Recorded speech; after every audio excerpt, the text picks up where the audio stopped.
Good morning everyone. First of all, I'd like to apologise that I haven't posted much the last couple of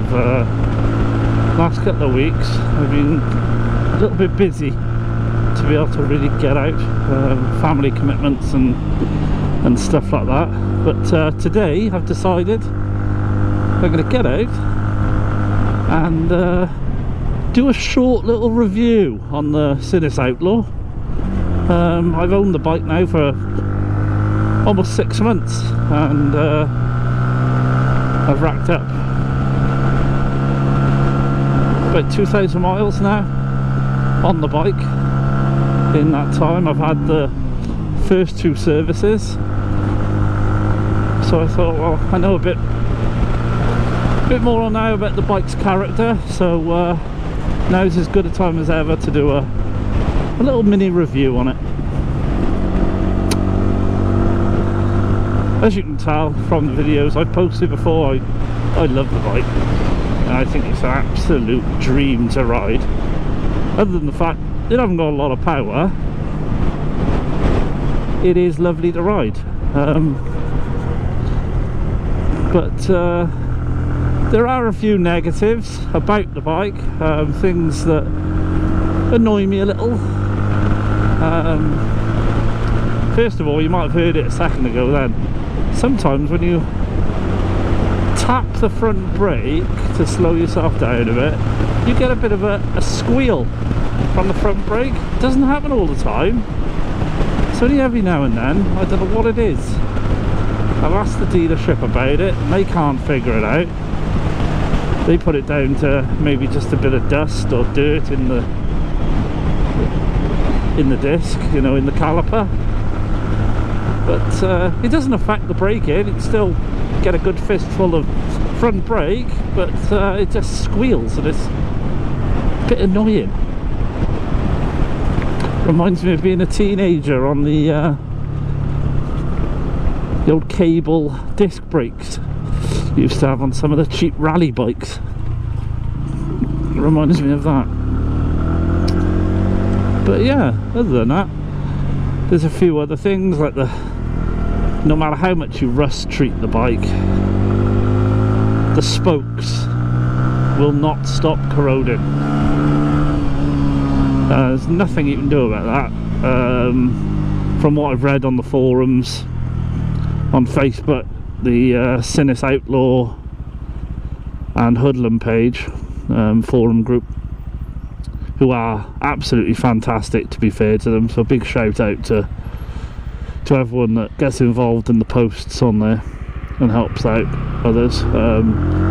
They're full of wisdom and great information. No matter what the query you've got, they're always there with an answer, and not a sarcastic one, with a good genuine answer and a solution to the problem, which is great, because you don't get that on a lot of social media forums and groups and communities. There's sometimes a lot of cockiness and you don't seem to get that, so that's good.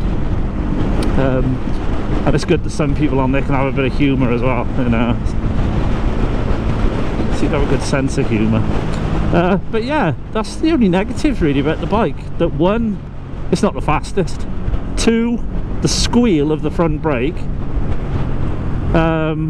which is not going to do it now that I'm speaking about it, and 3, the spokes. And then my only other little niggle on the bike, which I'm not a fan of, is the chain.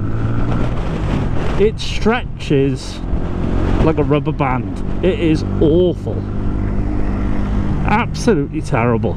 But I'm getting that changed today. That's where I'm going now. I'm going to my local Sinnis dealership and they're going to fit a heavy duty DID chain on for me, and I'm going to get a front sprocket fitted as well, an uprated front sprocket, just one tuft bigger, give it a little bit more top end. It probably won't make a lot of difference, but they say that with this gearbox it makes the gears a bit more usable for second, third. which is what I really want, is that little bit more range in the gears.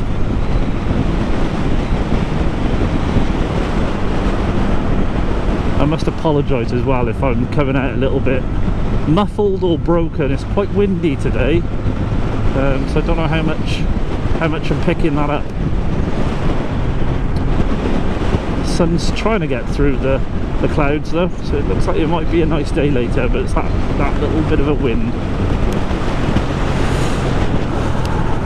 And on to the good points of the bike. The colour combination.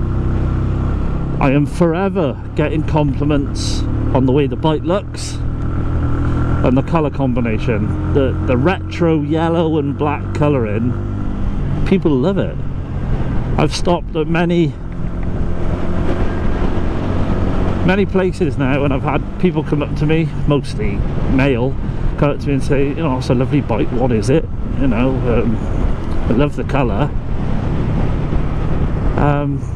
And yeah, so I get a lot of compliments on the way the bike looks, because you don't get a lot of cruisers out on the roads now. You just seem to see a lot of CBFs and CBRs and just like Deliveroo style scooters.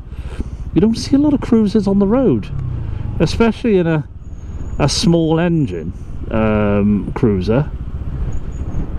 Oh, hang on, someone's had a bump up here. We got police cordoning the road. How the hell do you drive like that into someone like that?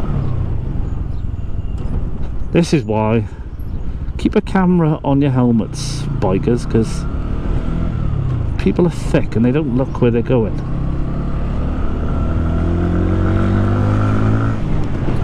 There's no excuse really. You've got a 4x4, you can see over the top of the other cars, see over the top of the traffic, most traffic, with a 4x4.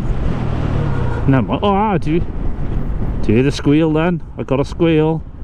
I caught it on camera. Yeah, so alright, back onto the bike. The pluses. So yeah, it's a great looking bike. Number two, it is so comfortable to ride. I've ridden this bike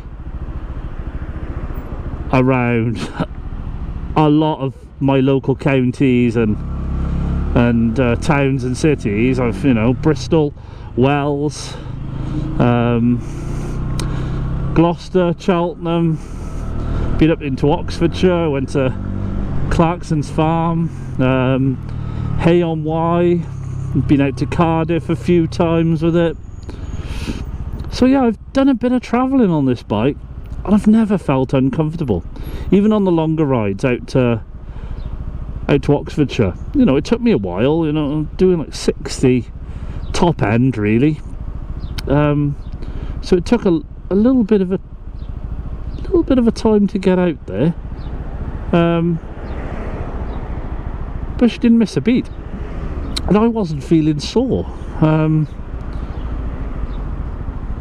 So there's a lot to be said about this bike, because it is such a comfortable bike to ride. The position of your arms and your legs, and you're nicely sat upright.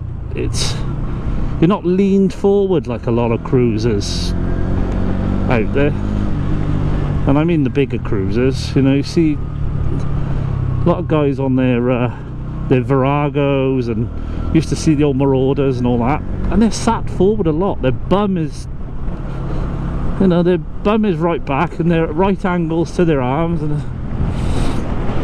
nice and upright. It's more, this bike is more of a cruiser slash scrambler. Yeah, of a position to ride. It's so comfortable, and I'm a big guy. You know, I'm a heavy rider, and I'm a big boy. You know, I'm 6 foot 1. You know, and a heavy rider, so I don't find any issue with this bike. The other thing as well, I read a lot about on the forums, and people speak about a lot on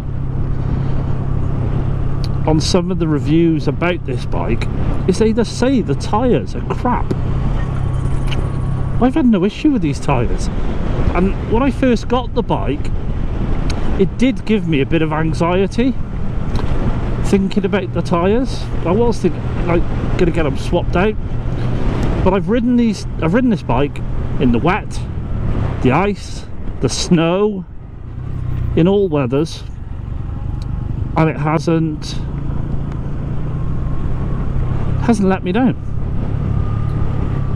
I've had the odd little slip of the front wheel on drain covers, but that's been more my problem rather than rather than the bike's problem, because I should be avoiding the wet drain covers, you know.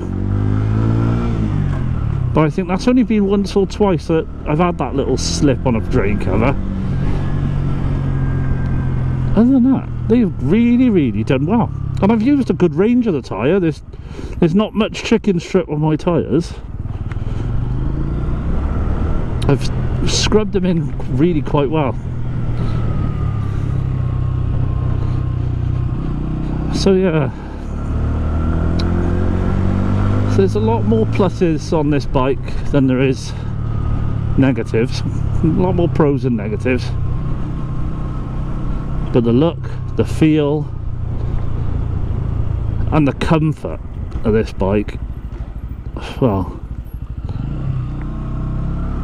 I've got friends who've got their full motorcycle license now, and they've ridden this and they say it's lovely to ride, you know. So that says a lot as well. And a lot of people are put off by Chinese bikes, and they shouldn't be. As long as you look after them, keep them maintained, and don't rag them about, you know. And I think that's a lot of the problem as well with Chinese bikes, is people think, oh, they're cheap, I don't really need to look after it. But you need to look after it much more than you would an expensive bike. You know, there are little things on the bike which, you know, which you need to keep on top of, like the rust protection. Keep it clean, keep it greased, keep it oiled, make sure your chain's tensioned, the elastic band that is a chain, and it'll keep on going. You know, I've heard on the forums that people have had problems with the batteries on this. I've ridden it in the cold weather, it's stored outside in the cold, never had any problem with the batteries or the electrics, touch wood.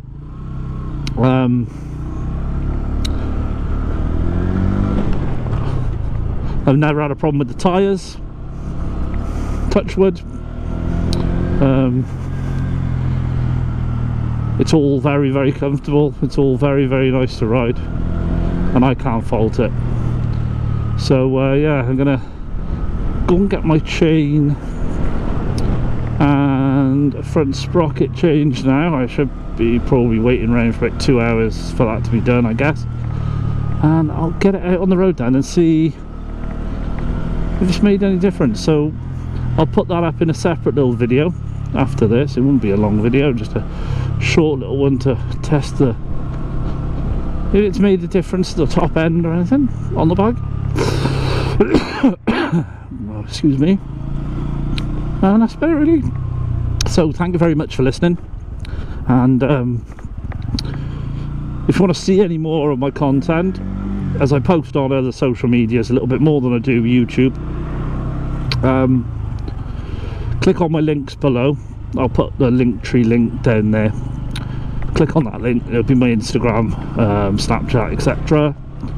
No, not Snapchat, what am I on about Snapchat? TikTok. I don't bloody use Snapchat. Yeah, my Instagram and my TikTok below. And send me a message and tell me what you think of your bike, if you've got one, if you're thinking about getting one. Ask away, any questions, any advice you want. Get on the Facebook group, which is the Sinnis, Hoodlum and Outlaw owners. Get on there, and thank you very much guys, and I'll see you soon.